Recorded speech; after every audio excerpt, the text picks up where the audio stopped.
volta com o programa Entrevista Coletiva. No primeiro bloco, falamos sobre uma nova mutação do coronavírus que está sendo pesquisada pela UFMG e pelo laboratório Hermes Pardini, que foi registrada em pacientes aqui na capital e na Grande BH.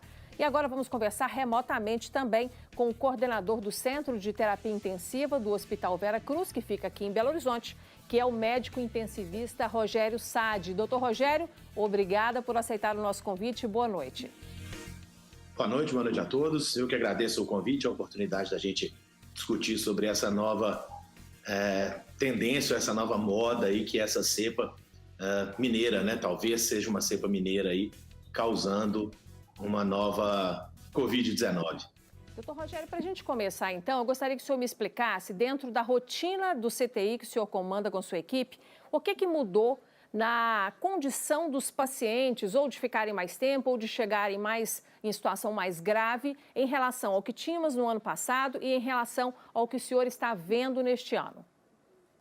O que a gente está percebendo nessa segunda fase da doença, nessa segunda onda, é que ela tem uma predileção, primeiro, por doentes um pouco mais jovens do que naquela primeira fase. Claro que a vacinação deve ter aí uma importância grande, né, nessa diferença dos pacientes, mas a primeira coisa que chama a atenção é que são doentes muito mais jovens, né? Na primeira fase eram doentes idosos, e agora a gente tem uma maioria de doentes aí entre seus 50 e 65 anos de idade.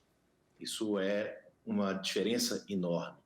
E um segundo ponto que a gente viu é que hoje nós estamos lidando com uma doença mais grave. Estamos lidando com pacientes muito mais instáveis e com uma dificuldade respiratória maior do que a gente vinha tendo aí no meio, né, do ano passado, quando a gente teve aquela primeira grande onda no final de julho, início de agosto. E o que a gente percebe agora, então, são doentes mais graves e doentes mais jovens na terapia intensiva. Com isso, esses pacientes acabam ficando mais tempo no CTI, o que limita mais ainda as nossas vagas. Doutor Rogério, a gente pode atribuir essas características que o senhor falou, pacientes mais jovens, mais tempo, né, com doenças mais graves, mais tempo aí de internação, a essa variante de Manaus? É certo isso? Ou é, na verdade, uma maior exposição de pessoas também ao vírus que acaba levando esse quadro? Eu acho que as duas coisas aconteceram. A gente não consegue afirmar que a variante P1, né, que é essa variante de Manaus, que ela seja realmente a grande responsável, porque a gente não está conseguindo geneticamente distingui-las ainda, né, com testes, e isso tudo seria necessário. Doutor Rogério, todos os especialistas com os quais a gente conversa, eles falam de como que todo mundo está aprendendo com essa pandemia, né, desde o começo, e a cada instante existe um aprendizado, uma descoberta. E eu quero entender se, do ponto de vista do tratamento que é oferecido aos pacientes que estão, por exemplo, entubados, que estão nos CTIs, em situação mais grave, houve mudança no tipo de medicamento, na forma de ofertar esse medicamento em relação ao que tínhamos no começo da pandemia e em relação ao que temos hoje? Sim, do início da pandemia para cá, as coisas mudaram muito. É claro que nós tivemos uma guerra, né, na literatura médica, dezenas, milhares até de trabalhos sendo publicados. E, bom, as grandes mudanças foram, a primeira delas, o corticoide, o uso da corticoterapia nesses pacientes que necessitam de oxigênio ou nos pacientes que necessitam de suporte ventilatório. Então, isso é documentado na literatura que reduz a mortalidade desses pacientes. E, recentemente, uma droga, um inibidor da interleucina 6, o tocilizumab, também com trabalhos aí que nos deram um certo alento, ou seja, mais uma ferramenta para o tratamento da Covid-19. E só, mais nada na literatura hoje, né, com trabalhos científicos que sustentem bem a utilização de qualquer outra droga, a gente não tem nada ainda de novo, com exceção do corticoide, que já tem alguns meses, e o tocilizumab de algumas semanas para cá. Doutor, eu queria te perguntar em cima disso. Tem chegado muitos pacientes para o senhor relatando que tomaram, por exemplo, ivermectina, que tomaram cloroquina e estão surpresos ali de estarem no estado grave porque aderiram a esse suposto tratamento precoce? É uma realidade que chega até vocês? Perfeita a sua colocação. Na verdade, hoje, nos pacientes que internam com a gente nos vários serviços que a gente trabalha, a grande maioria, a maioria esmagadora dos doentes, utilizou esse tratamento precoce, que é como é dito aí principalmente nas redes sociais, e utilizou ivermectina, utilizou cloroquina, utilizou azitromicina, zinco e aquele monte de drogas ou de medicamentos que estão sendo prescritos como prevenção ou até como realmente um tratamento precoce. O que a gente vê é que a grande maioria está usando e esses doentes estão todos sendo internados também.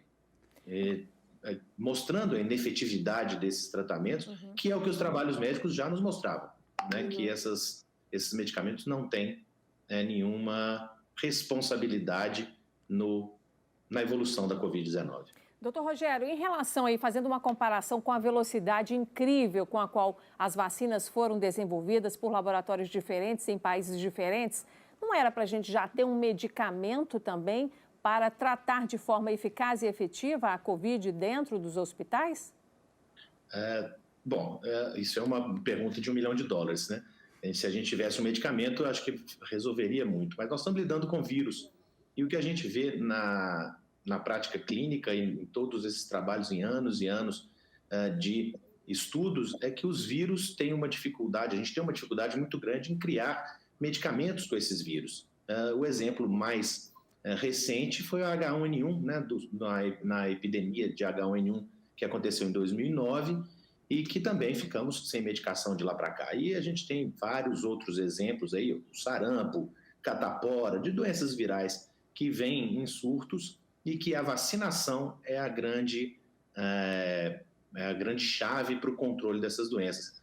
Com certeza, medicamentos foram estudados e estão sendo estudados, mas todos eles, até agora, sem nenhuma exceção, fracassou no tratamento, exceto a corticoterapia e o tocilizumab, que não são drogas no tratamento direto do vírus, e sim da reação inflamatória que esse vírus causa no organismo, né, de cada um. Então, a gente faz um tratamento indireto de suporte para esses doentes. Doutor, já dá para sentir, o senhor falou um pouco disso no começo das suas respostas, já dá para sentir o impacto da vacinação, assim, ele já tem diminuído realmente, já tem surtido um efeito, vocês percebem isso? Porque para a gente ainda chega um caso ou outro que assim, a gente não sabe se é verdade que as pessoas falam, mesmo com vacina, está se internando, enfim. O senhor já percebe esse efeito da vacinação, mesmo que ainda tímida, na internação de pacientes? Sim, claramente nos nossos hospitais, dos quais eu faço parte, a faixa etária dos doentes internados diminuiu. E isso não deve ser só uma coincidência, né? A gente deve ter alguma relação, sim, com a vacina. É claro que isso é uma percepção de alguns poucos serviços, mas com todos os colegas que eu converso na terapia intensiva e também nas equipes dedicadas à Covid fora do CTI, das quais eu também faço parte, a impressão é a mesma. Os nossos doentes estão mais jovens. Onde estão esses idosos? Vacinados. Então, possivelmente, sim. Claro, haverão casos. Nós vamos ouvir doentes que tiveram Covid vacinado, um doente que morreu com Covid e era vacinado. Durante uma pandemia, a gente vê tudo de todas as formas, porque o número de pacientes simultaneamente é muito grande. Então, a gente acaba vendo todas as formas da doença, todas as complicações da doença e, claro, exceções haverão, como haverão pacientes que terão Covid, sim, vacinados, e terão Covid grave vacinados, porque nenhuma vacina protege 100% de infecção. E nos trabalhos ela protegeu 100% de doenças graves, mas isso na vida real a gente sabe que não vai ser tão importante assim, mas vai chegar muito próximo a isso. Doutor Rogério, para a gente encerrar, só aquele último alerta para as famílias não se descuidarem do básico. Eu queria que o senhor falasse em poucos segundos, por favor. O mais importante que a gente tem que ver é que a vacina, ela está aí, é uma realidade, mas mesmo as pessoas vacinadas, a gente tem que manter todo esse cuidado que a gente vinha mantendo durante o ano todo.